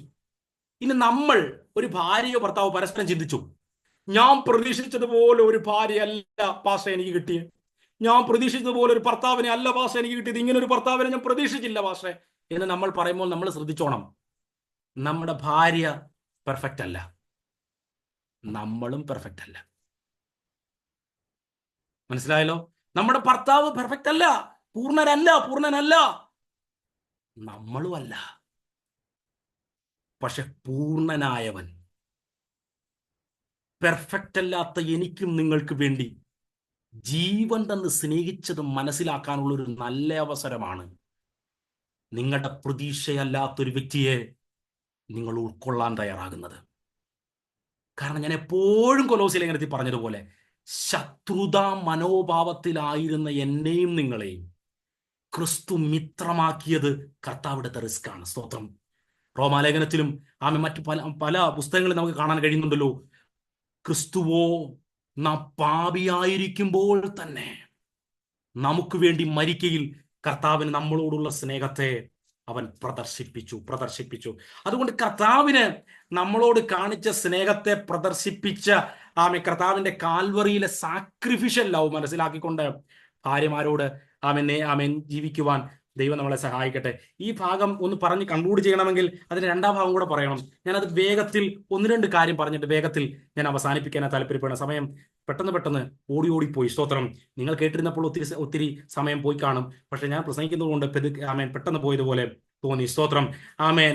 ദൈവസന്നിധിയിൽ രണ്ടാമത്തെ ഭാഗം എന്താ? അതും ഈ ഭാഗമായിട്ട് ചേർത്താണ് ഞാൻ ചിന്തിക്കാൻ ആഗ്രഹിക്കുന്നത്. എന്താണ് പറയുന്നത്?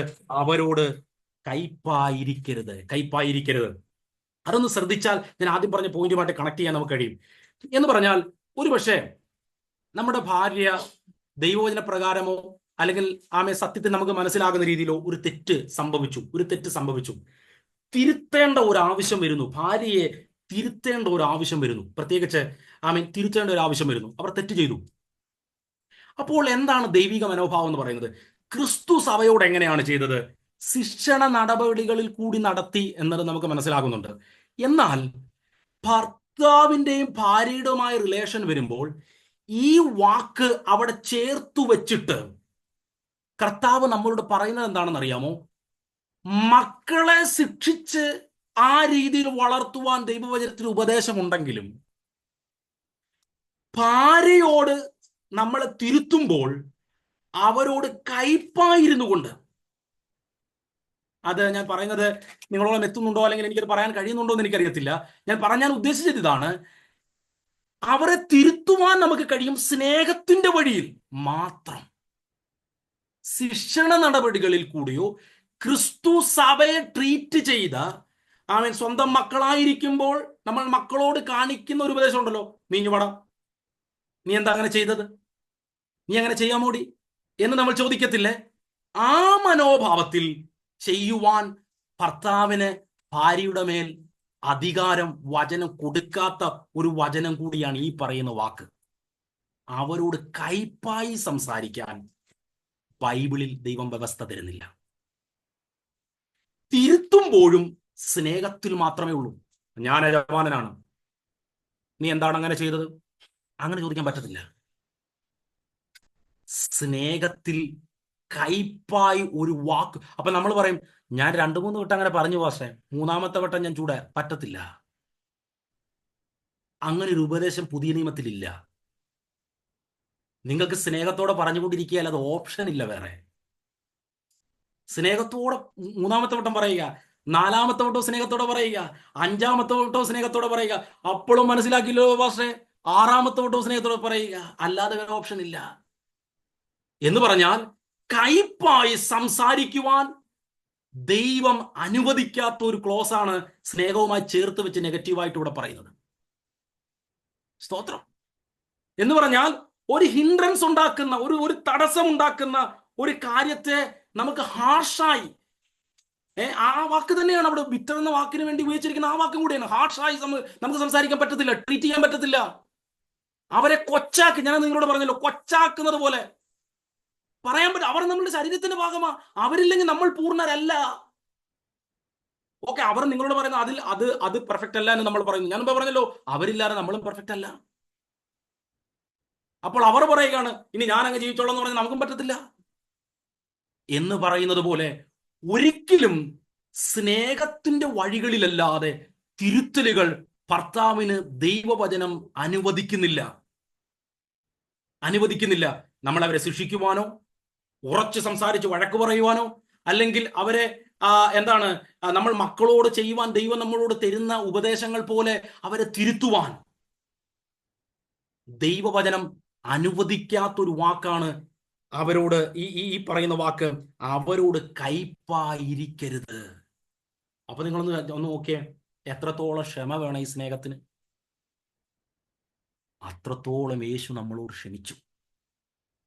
നിങ്ങളൊന്ന് ആലോചിച്ചു നോക്കേ, എത്ര വട്ടം യേശു നമ്മളോട് പറഞ്ഞു, എന്നിട്ടും നമ്മൾ എത്രമാത്രം യേശുവിന്റെ ക്ഷമ എത്ര വട്ടം നമ്മൾ ചോദിച്ചു കർത്താവിനോട്. ഞാൻ സമയം തീരുന്നത് കൊണ്ട് ഞാൻ ഈ ഭാഗം ഇവിടെ നിർത്തുകയാണ്. ദൈവം അനുവദിച്ചാൽ ഇടയ്ക്കുള്ള ദിവസങ്ങളിൽ ആമേൻ, കുറച്ച് ദിവസങ്ങൾ കഴിയുമ്പോൾ വീണ്ടും ആമേൻ അവസരങ്ങൾ ലഭിക്കുന്നത് കൊണ്ട് ഞാനിത് അന്ന് പറയുവാനായി വയ്ക്കുന്നു. സ്തോത്രം. ഞാൻ ഇവിടെ പറഞ്ഞ് അവസാനിപ്പിക്കട്ടെ ദൈവമക്കളെ. ഭർത്താക്കന്മാരോട് ദൈവം പറയുന്നത് ഇങ്ങനെയുള്ളൊരു മാർഗമാണ്. ഇനി ഒരുപക്ഷെ നിങ്ങൾക്കിത് അറിയാവുന്നതാണെങ്കിൽ കുഴപ്പമില്ല.